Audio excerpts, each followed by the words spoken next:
Dear students अस्सलाम वालेकुम। Formal methods के इस टॉपिक में मैं आपको वेलकम कहता हूँ। हम सीक्वेंसेस के ऊपर अपने डिस्कशन जो है उसको कंटिन्यू करेंगे।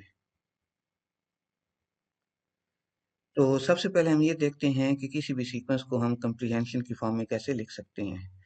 इससे पहले अगर आपको याद हो तो हमने सेट्स को भी कंप्रीहेंशन की फॉर्म में लिखने का तरीका देखा था। तो ये बिल्कुल वैसे ही है।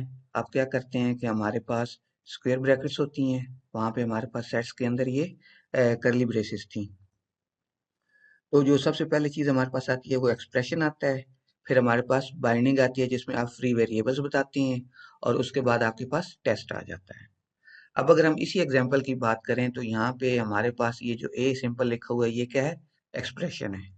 और उसके बाद हमने बाइंडिंग बताई है, उसमें हम क्या बता रहे हैं कि हमारे पास जो ए है that should be N element of this set, जिसके अंदर हमारे पास 1 to 20 न्यूमेरिक वैल्यूज हैं। और साथ हमने ये जो बताया है इज ऑड, ये हमारे पास टेस्ट है। इज ऑड क्या चीज है? ये बेसिकली हमारे पास एक फंक्शन है जो कि एक न्यूमेरिक वैल्यू उसको एज ए इनपुट लेता है और ये हमें बताता है कि ये नंबर ऑड है या नहीं है। अगर तो वो नंबर ऑड होगा तो ये हमें ट्रू रिटर्न कर देगा, और अगर वो नंबर ऑड नहीं होगा तो ये हमें फॉल्स रिटर्न कर देगा। तो अब ये जो सीक्वेंस है ये एवेल्युएट कैसे होगी? हमारे पास सबसे पहले एक सेट बनेगा, कौन सा? 1 to 20, अप टू 20। फिर हम क्या करेंगे कि उसमें से बारी बारी एक एक एलिमेंट पिक करेंगे और इस टेस्ट के अंदर इनपुट देंगे। तो पहले हमारे पास ए जो है उसको हम क्या कंसीडर करते हैं? 1। जब 1 इनपुट देंगे तो ये हमें ट्रू रिटर्न करेगा, क्योंकि 1 जो है वो एक ऑड नंबर है। फिर ये 1 चूंकि ट्रू रिटर्न, आप कह लें कि इस फंक्शन ने 1 के अगेंस्ट ट्रू रिटर्न किया है, तो इट मीन्स के 1 ने इस टेस्ट को फुलफिल कर लिया है। तो फिर ये नंबर जो है इस एक्सप्रेशन के अंदर जाएगा, और ये एक्सप्रेशन ही हमें क्या बता रहा है कि उस नंबर को एज इट इज आउटपुट कर दिया जाए। तो सीक्वेंस के अंदर हमारे पास पहला नंबर क्या आ जाएगा? 1 आ जाएगा। फिर हमारे पास क्या होगा? 2 को हम इस टेस्ट के अंदर इनपुट करेंगे तो ये टेस्ट हमें फॉल्स रिटर्न करेगा, क्योंकि 2 जो है वो ऑड नहीं है। तो लिहाजा 2 के अगेंस्ट क्योंकि इस फंक्शन ने हमें फॉल्स रिटर्न किया है, तो 2 जो है इस एक्सप्रेशन के अंदर हम इनपुट नहीं करेंगे, इसको स्किप कर दिया जाएगा। फिर नेक्स्ट वैल्यू क्या है? 3 है। 3 के अगेंस्ट ये फंक्शन जो है, टेस्ट जो है, ये हमें ट्रू रिटर्न करेगा, और वो हमारे पास इस एक्सप्रेशन के अंदर जाएगा और वहां पे ये हमारे पास एज इट इज आउटपुट आ जाएगा। फिर हमारे पास यहाँ पे 4 होगा। 4 इस जो है वो इवन नंबर है, लिहाजा ये फंक्शन जो है वो फॉल्स रिटर्न करेगा। 4 को भी स्किप कर दिया जाएगा। इस तरीके से हमारे पास जितने भी ऑड नंबर्स हैं वो सारे के सारे हमारे पास अप टू 20 आ जाएंगे। लेकिन 20 इसमें शामिल नहीं होगा, क्योंकि 20 जो है वो इवन है, लिहाजा ये टेस्ट जो है 20 के अगेंस्ट फॉल्स रिटर्न करेगा। तो लास्ट नंबर जो हमारे पास इस सीक्वेंस में आएगा वो क्या आएगा? 19। ठीक हो गया जी। अब अगर हम इसकी जेनेरिक फॉर्म देखें तो वो बिल्कुल वैसे ही है जैसे हम सेट के अंदर लिखते हैं। हमारे पास एक्सप्रेशन होता है, फिर ये हमारे पास बाइंडिंग आती है, और यहाँ पे हमारे पास टेस्ट आ जाता है। और चूंकि ये सीक्वेंस है तो इसको हमने स्क्वायर ब्रैकेट्स के अंदर लिखा है। एक चीज ध्यान में रखिएगा कि यहाँ पे ये जो हमने सेट्स की वैल्यूज ली हैं ये आप किसी भी ऑर्डर में ले सकते हैं। मसलन आप, हमने पहले क्या कंसिडर किया? 1 को कंसिडर किया, 2 को कंसिडर किया, 3 को कंसिडर किया। आप इसको किसी भी ऑर्डर में ले सकते हैं, लेकिन रिकमेंडेड ये है कि आप जब इस तरह सीक्वेंस कंस्ट्रक्ट करें तो जो स्मॉलेस्ट वैल्यू है वो आप पहले कंसिडर करें, जैसे यहाँ पे हमने कंसिडर किया है। पहले 1 को कंसिडर किया, फिर 2 को कंसिडर किया, 3 को, एंड देन अप टू 20। तो कोशिश करनी चाहिए कि जब इस तरीके से सीक्वेंसेस को कंस्ट्रक्ट किया जाए तो जो स्मॉलेस्ट वैल्यूज होती हैं उनको पहले कंसिडर किया जाए। फिर हमारे पास ये है कि हम कंप्रीहेंशन जो है इसको एज ए फिल्टर यूज कर सकते हैं कोई भी नई सीक्वेंस जनरेट करने के लिए। जैसे फॉर एग्जांपल यहाँ पे हमारे पास S1 एक सीक्वेंस जो है वो ऑलरेडी गिवन है। अब हम क्या कर रहे हैं कि हम एक नई सीक्वेंस S2 जो है वो जनरेट कर रहे हैं, और वो हमने किस तरीके से मेंशन किया है? Using comprehension. अब उसमें हम क्या कह रहे हैं कि हमारे पास जो एक्सप्रेशन है वो हम क्या कर रहे हैं? S1 ऑफ आई। अगर आपको याद हो तो हम ये S1 ऑफ आई का क्या मतलब होता है कि आई इंडेक्स पे जो एलिमेंट पड़ा है वो आउटपुट कर दिया जाए। फिर हम क्या कह रहे हैं कि I is an element of a set. कौन सा set? Index is of S1। अब S1 जो है उसके जितने भी इंडेक्सेस होंगे उसका एक सेट बना लिया जाएगा। मसलन उसमें हमारे पास क्या आएगा? 2 का इंडेक्स क्या है? 1। 3 का इंडेक्स क्या है? 2। 4 का इंडेक्स क्या है? 3। अप टू ये 3 का इंडेक्स जो है यहाँ तक हमने बताना है। तो हमारे पास टोटल यहाँ पे कितने एलिमेंट्स हैं, 1 2 3 4 5 6 7 8 9 10 11 12 13। तो ये हमारे पास जो सेट बनेगा अप टू 13 बनेगा। ये ध्यान में रखें कि ये हमने इंडेक्सेस ऑफ S1 का है, तो ये हमारे पास इंडेक्सेस का सेट है, ये एलिमेंट्स नहीं है। ठीक है, इन एलिमेंट्स के इंडेक्सेस हैं। तो चूंकि 13 एलिमेंट्स हैं तो ये 13 इंडेक्सेस ही आएंगे। और टेस्ट हम क्या बता रहे हैं कि जो S1 का ith इंडेक्स है, ठीक है, वहां पे जो वैल्यू है that should be greater than 10। तो अब हम क्या करते हैं कि बारी बारी ये तमाम वैल्यूज जो हैं इनको पिक करते हैं। तो आई जो है वो फर्स्ट क्या है, उसको हम 1 के बराबर रखते हैं। तो S1 ऑफ 1, तो S1 ऑफ 1, ठीक है, S1 तो हमारे पास सीक्वेंस का नाम आ गया और 1 जो है ये इंडेक्स है। तो S1 of 1 is equal to 2। ठीक है, ये 10 से ग्रेटर है नहीं है, तो ये टेस्ट हो गया फॉल्स। फिर हमारे पास सेकंड इंडेक्स कौन सा है, 2 है। S1 ऑफ 2, S1 ऑफ 2, तो 2 पे कौन सा इंडेक्स है, एलिमेंट है, वो हमारे पास क्या है, 3 है। तो 3 भी जो है वो 10 से ग्रेटर नहीं है। फिर हमारे पास S1 ऑफ 3 आ गया, S1 ऑफ 3, 3 पे कौन सा एलिमेंट है, हमारे पास 4 है। तो 4 भी ग्रेटर नहीं है। तो ये तमाम एलिमेंट्स जो हैं ये 10 से ग्रेटर नहीं है। हाँ, जब हम यहाँ पे आएंगे इस एलिमेंट पे, इसका इंडेक्स देख लेते हैं, 1 2 3 4 5 6, इसका 6th इंडेक्स है। तो जब हम ये करेंगे S1 ऑफ 6, तो ये हमें क्या रिटर्न करेगा, ये हमें 11 रिटर्न करेगा। अब 11 जो है वो 10 से ग्रेटर है, तो इट मीन्स कि अब ये जो हमारे पास 6 वैल्यू आई है आई की, इसको हम इस एक्सप्रेशन के अंदर भी इनपुट करेंगे। अब S1 ऑफ आई की क्या वैल्यू आई थी, 6 आई थी, तो वो हमारे पास क्या था, 11 था। तो सीक्वेंस के अंदर पहला एलिमेंट जो है वो हमारे पास कौन सा आ गया, 11 आ गया। अब इस तरीके से आप बारी बारी तमाम एलिमेंट्स जो है वो उनको आप क्या करेंगे कि टेस्ट करेंगे। इसी तरह अगर हम S1 ऑफ 10 करें तो हमारे पास क्या आता है, 14 आता है। तो 14 जो है दैट इज ग्रेटर देन 10। तो अब हमारे पास आई की ये जो वैल्यू है, ठीक है, ये इस एक्सप्रेशन के अंदर इनपुट कर दी जाएगी। आई की क्या वैल्यू थी, 10। तो S1 ऑफ 10 जो है हमारे पास वो 14 आया था। और इसी तरह ये जो हमारे पास 14 है ये हमारे पास इस सीक्वेंस के अंदर यहाँ पे आ जाएगा। इसी तरीके से हमारे पास 39 है और 45 है। ठीक हो गया जी। तो अब आपने देखा कि कैसे हमने कंप्रीहेंशन को यूज करते हुए हमारे पास जो ऑलरेडी एक सीक्वेंस थी S1, उससे हमने एक नई सीक्वेंस S2 वो जनरेट कर ली। अब सीक्वेंसेस को VDMSL के अंदर कैसे डिफाइन करते हैं, आप सीक्वेंस का नाम लिखते हैं, कॉलन, टाइप और आगे स्टेरिक लगा देते हैं। अब जैसे यहाँ पे SEQ या सेक्स जो है, ये हमारे पास एक सीक्वेंस आ गई है जिसके अंदर जो हमारे पास एलिमेंट्स हैं, हर एलिमेंट जो है वो एक इंटीजर एलिमेंट है। ठीक है, इसी तरह यहाँ पे अगर आप देखें तो कन्वॉय के नाम से हमने एक नई सीक्वेंस डिफाइन की है। और इसकी टाइप क्या है, स्पेसक्राफ्ट, मतलब कि इसका हर एलिमेंट जो है वो उसकी जो टाइप होगी वो क्या होगी, स्पेसक्राफ्ट होगी। अब हम सीक्वेंस की एप्लीकेशंस की बात करते हैं। तो इसकी जो सबसे आप कह लें कि इम्पोर्टेंट एक एप्लीकेशन और एक बेसिक लेवल की जो एप्लीकेशन है वो क्या है, वो स्टैक है। स्टैक के अंदर क्या होता है कि आपके पास जो एलिमेंट्स का ऑर्डर है उसको मेंटेन किया जाता है। मसलन जो एलिमेंट सबसे पहले स्टैक के अंदर आप इनपुट करेंगे वो सबसे लास्ट में आउटपुट आएगा। इसी तरह जो एलिमेंट सबसे लास्ट में आप स्टैक के अंदर इनपुट करेंगे वो सबसे पहले आउटपुट होगा। इसको आप क्या कहते हैं, लास्ट इन फर्स्ट आउट।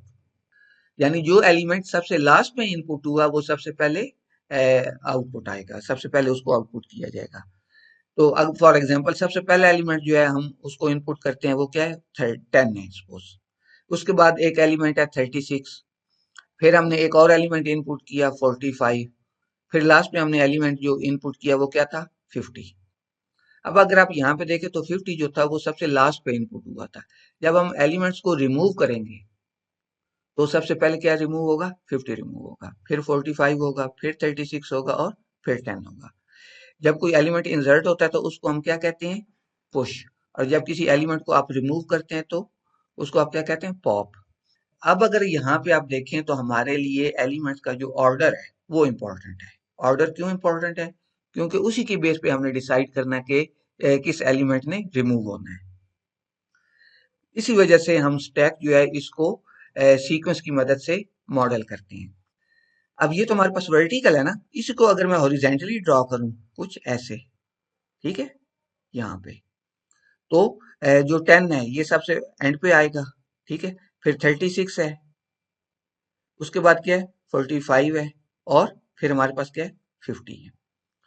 तो अब यहाँ पे आप देखें तो ये जो 50 टॉप था ये बेसिकली हमारे पास सीक्वेंस के अंदर हेड बन गया, ठीक है, और बाकी ये जो तमाम एलिमेंट्स थे ये क्या बन गए, टेल बन गए, ठीक है। इट मीन्स कि ये स्टैक जो है इसको हम सीक्वेंस की मदद से मॉडल कर सकते हैं। अब अगर इसी सीक्वेंस को मैं स्टैक का नाम दे दूं तो हमारे पास क्या बनेगी, 50, 45, 36 एंड 10, ठीक है। तो इस तरह आप स्टैक को सीक्वेंस की मदद से मॉडल कर सकते हैं। अब हम इसके जो फंक्शंस हैं वो देख लेते हैं कि उनको हम VDMSL के अंदर सीक्वेंस को यूज करते हुए कैसे मॉडल कर सकते हैं। तो ये बेसिकली यहाँ पे हमारे पास उसकी क्लास डायग्राम है। उसमें हमारे पास एक स्ट्रक्चर है स्टैक के नाम से, और उसकी टाइप क्या है, ये सीक्वेंस है, किसकी सीक्वेंस, एलिमेंट की सीक्वेंस। अब एलिमेंट क्या है, ये हमारे पास ऑलरेडी कोई एक टाइप हम आप फर्ज कर लें कि हमने डिफाइन की हुई है। फिर हमारे पास पुश का फंक्शन है, ये क्या करता है, एक एलिमेंट इनपुट लेता है और उसको स्टैक के अंदर उसके टॉप पे इंसर्ट कर देता है। पॉप जो है ये क्या करता है, एक एलिमेंट आप कह लें कि रिटर्न करवाता है। कौन सा एलिमेंट रिटर्न करवाता है, जो कि टॉप पे पड़ा होता है। फिर इसी तरह हमारे पास इस एम्प्टी का फंक्शन है, वो बताता है कि क्या स्टैक एम्प्टी है या नहीं है।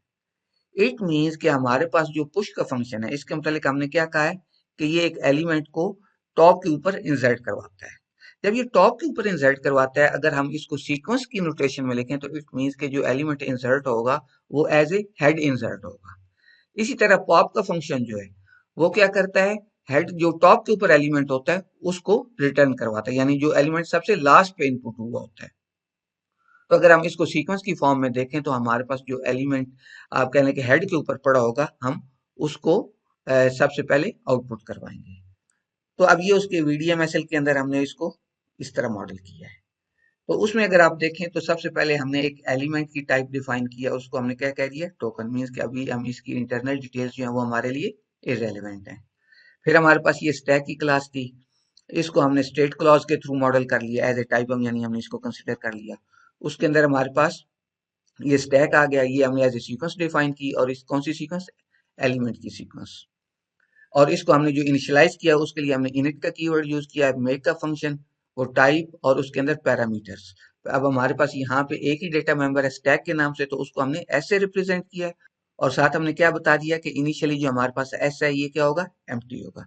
यहाँ पे आप देखें तो हमने स्क्वायर ब्रैकेट्स यूज किए है, जबकि सेट्स के केस में हमारे पास क्या था, हम करली ब्रेसेस यूज कर रहे होते हैं। यहाँ पे स्क्वायर ब्रैकेट क्यों यूज किया है, क्योंकि हम सीक्वेंस को इनिशियलाइज कर रहे हैं, और सीक्वेंस जो होती है वो स्क्वायर ब्रैकेट्स के अंदर होती है, ठीक है। अब ये हमारे पास पुश एलिमेंट जो है उसकी VDMSL स्पेसिफिकेशन है। पुश जो है यहाँ पे फंक्शन का नाम है, आइटम इन हमने एज ए पैरामीटर जो है वो सेंड किया है, उसकी टाइप क्या है, एलिमेंट है। फिर हमने एक्सटर्नल क्रॉस यूज की है, और उसके अंदर ये जो हमारे पास स्टैक की सीक्वेंस है इसकी हमने एक्सेस क्या बताई है, रीड राइट की। क्योंकि एक एलिमेंट पुश हो रहा है तो इट मीन्स कि जो हमारे पास सीक्वेंस है, ये स्टैक वाली सीक्वेंस है, ये अपडेट होगी। प्री कंडीशन को हमने क्या बता दिया, ट्रू बता दिया, मतलब कि कोई प्री कंडीशन अभी फिलहाल नहीं है। और पोस्ट कंडीशन में हमने क्या बताया, stack is equal to item in, और वो कनकैट हो रहा है स्टैक की प्रीवियस वैल्यू के साथ। इसमें एक चीज जो आपको ज़हन में रखनी है वो ये रखनी है कि जो हमारे पास कंकैटिनेशन ऑपरेटर है इसके दोनों तरफ सीक्वेंस होनी चाहिए।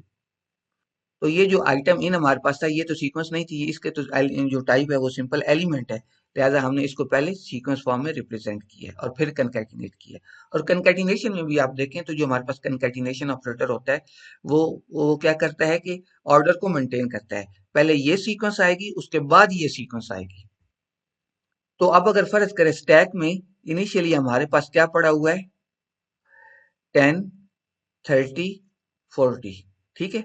और अब हमने एक नया एलिमेंट जो भेजा है वो क्या भेजे, 5 भेजे। तो अब क्या आएगा, वो पहले आएगा 5, 10, 30 एंड 40, ठीक हो गया। तो इस वजह से यहाँ पे हमने आइटम इन जो है उसको पहले रखा है। अब ये हमारे पास पॉप की स्पेसिफिकेशन है, उसमें हम क्या कर रहे हैं, हमने फंक्शन का नाम बताया है, आइटम रिमूव्ड, यानी ये वो है जो वेरिएबल रिटर्न होगा और उसकी टाइप क्या है, एलिमेंट है। फिर एक्सटर्नल क्लॉज, उसी के अंदर जो हमारी स्टैक की सीक्वेंस है उसकी एक्सेस हमने क्या बताई है, रीड राइट की एक्सेस बताई है। अब यहाँ पे प्री कंडीशन हमारे पास क्या है कि स्टैक जो है इनिशियली एम्प्टी नहीं होना चाहिए, नॉट इक्वल टू यूज किया ना, तो मतलब कि स्टैक जो है वो उसके अंदर कोई ना कम से कम एक एलिमेंट लाजमी हो, वो एम्प्टी ना हो।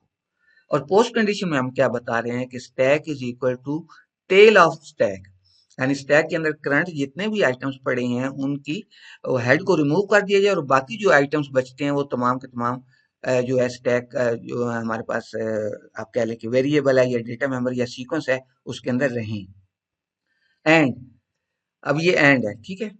Item removed is equal to head of stack, यानी स्टैक की जो प्रीवियस वैल्यू है उसके हेड पे जो पड़ा हुआ है एलिमेंट पड़ा हुआ वो आइटम रिमूव्ड के अंदर आ गया, और हेड के अलावा बाकी जितने भी हैं वो दोबारा स्टैक को असाइन हो गए, ठीक है। मसलन स्टैक के अंदर हमारे पास ये पड़ा हुआ है 5, 10, 30 एंड 40। तो ये पोस्ट कंडीशन हमें क्या बता रही है, stack is equal to tail of stack. तो स्टैक में हमारे पास क्या आ जाएगा, टेल ऑफ स्टैक में हमारे पास क्या है, यानी हेड को छोड़ के जितने भी एलिमेंट्स हैं वो, तो वो क्या होंगे 10, 30 एंड 40। और साथ हमें ये क्या कह रहा है कि item removed is equal to head of stack. अब ये स्टैक की नई वैल्यू है, ठीक है, जबकि यहाँ पे हम प्रीवियस वैल्यू की बात कर रहे हैं, प्रीवियस वैल्यू हमारे पास यही वाली है, ठीक है। तो स्टैक रिमूव्ड में हमारे पास सॉरी इधर आइटम रिमूव्ड में हमारे पास क्या आ गया, आइटम रिमूव्ड, ये आर कैपिटल है, ठीक है। आइटम रिमूव में हमारे पास क्या आ गया, जो उसके हेड पे पड़ा हुआ है प्रीवियस वैल्यू के, वो हेड पे क्या पड़ा हुआ है, 5 पड़ा हुआ है, तो ये हमारे पास 5 आ गया। तो स्टैक की जो नई वैल्यू हमारे पास आ गई वो ये आ गई, और जो वैल्यू रिटर्न हुई आइटम रिमूव वेरिएबल के अंदर वो क्या रिटर्न हुई, 5 रिटर्न हुई। और देखें स्टैक की लॉजिक भी यही है कि जो एलिमेंट रिमूव होता है ये कौन सा एलिमेंट होता है, जो उसके टॉप पे पड़ा होता है, और सीक्वेंस के अंदर वो कौन सा एलिमेंट होगा जो उसके हेड पे पड़ा होगा। फिर ये हमारे पास इज एम्प्टी की स्पेसिफिकेशन है। क्यूरी जो है ये हमारे पास आउटपुट वेरिएबल है और उसकी टाइप हमने क्या बता दी, बूलियन। एक्सटर्नल क्लॉज में हमने अपनी स्टैक की सीक्वेंस बताई है, और साथ हमने उसकी एक्सेस जो बताई है, रीड की एक्सेस बताई है, रीड ऑनली की, क्योंकि अब हमने कोई इसके अंदर वैल्यू ना तो रिमूव करनी है और ना ही इसके अंदर कोई वैल्यू ऐड करनी है, यानी दूसरे लफ्जों में ना कोई वैल्यू पुश होगी ना ही कोई पॉप होगी। और प्री कंडीशन फिर हमारे पास क्या आ गई, ट्रू आ गई, और साथ हमने ये इक्वलेंस ऑपरेटर यूज किया कि stack is equal to empty. जो इक्विवेलेंस ऑपरेटर होता है वो हमें ट्रू कब रिटर्न करता है, जब ये चीज ट्रू होगी तो क्यूरी के अंदर भी ट्रू वैल्यू आएगी, और ये ट्रू कब होगी, जब स्टैक एम्प्टी होगा। इसका मतलब है जब स्टैक एम्प्टी होगा, यानी stack is equal to empty, ये कंडीशन ट्रू होगी तो क्यूरी भी ट्रू होगी। जब stack is equal to empty ये फॉल्स होगी तो क्यूरी का वेरिएबल भी, उसको वैल्यू जो असाइन होगी वो फॉल्स वैल्यू असाइन होगी। तो दूसरे लफ्जों में इस एम्प्टी का फंक्शन हमें ट्रू कब रिटर्न करेगा, जब स्टैक एम्प्टी होगा, और फॉल्स कब रिटर्न करेगा, जब स्टैक एम्प्टी नहीं होगा।